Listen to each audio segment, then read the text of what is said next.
Olá, tudo bem? Você deve saber que há muitas tendências no chamado movimento espírita. De tempos em tempos, novas informações, chegam através de supostos médiuns. E pouco a pouco, grande parte do público praticante, ou pelo menos o público simpatizante do espiritismo, acaba adotando essas novidades, sem muito critério, como se estivessem tratando de verdades indiscutíveis.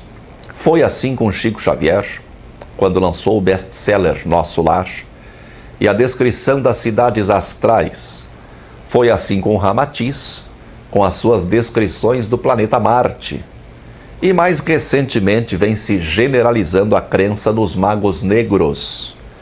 O que seriam esses magos negros? Seriam seres poderosos, espíritos muito poderosos, que conseguem interromper o seu processo reencarnatório graças à força da sua mente, chegando a ficar milênios sem reencarnar, e que se dedicam a avacalhar a vida de encarnados e desencarnados. São os mafiosos do umbral e das trevas, Essa história de magos negros nasceu junto com a apometria, através do médico porto-alegrense José Lacerda de Azevedo, que lançou, em meados dos anos 80, o livro Espírito, Matéria, ou Espíritos sobre Matéria, Novos Horizontes para a Medicina. Claro que ele se baseou em André Luiz, mas André Luiz não foi tão longe e não utilizou-se dessa nomenclatura. Depois dele, alguns autores espíritas deram continuidade ao tema, espíritas ou nem tanto, com destaque para o Robson Pinheiro, que ganhou notoriedade pelos seus livros de capas muito chamativas e uma mistura de umbanda, espiritismo popular brasileiro e apometria. Hoje é comum que se trate da existência de magos negros desencarnados como se fosse assim a coisa mais normal do mundo. É importante dizer que a apometria se difundiu rapidamente como um método de cura espiritual e que muitas pessoas, inclusive terapeutas com formação acadêmica, adotam a apometria, mesmo que muito deturpada, mas acabam adotando a apometria como um método de trabalho, A aplicam em seus atendimentos, em seus consultórios. O resultado prático desse tipo de crença, em relação aos magos negros especificamente, é extremamente negativo. Trabalhadores espíritas mais vaidosos, principalmente alguns dirigentes de centros espíritas, sentem-se no auge da glória, ou como diria Divaldo, nos píncaros da glória, quando descobrem através de algum médium, amigo, que ele é um mago negro reencarnado que decidiu voltar para o caminho da luz. Que glória! Eu conheço um dirigente espírita que afirma, sem pudor, não fica nem vermelho, afirma com muito orgulho, que ele está na Terra há 25 mil anos. Ele é crente de que foi um mago negro poderosíssimo e que agora está encarregado de evangelizar de acordo com os preceitos de Emmanuel. Por que ele acredita nisso? Porque um médium amigo dele disse. No caso de dirigentes como esse, a crença em magos negros só atiça a vaidade e os faz sentir poderosos. Mas no caso de neófitos, ou de pessoas mais crédulas, pessoas mais sugestionáveis, essa crença pode ser muito, mas muito perturbadora. Se essa pessoa lê muitos livros sobre esse tema ou se participa de grupo de estudo no centro espírita sobre esse tema, essa pessoa passa a acreditar que ela mesma é um mago negro reencarnado, ou pelo menos que tem alguma ligação forte com magos negros desencarnados.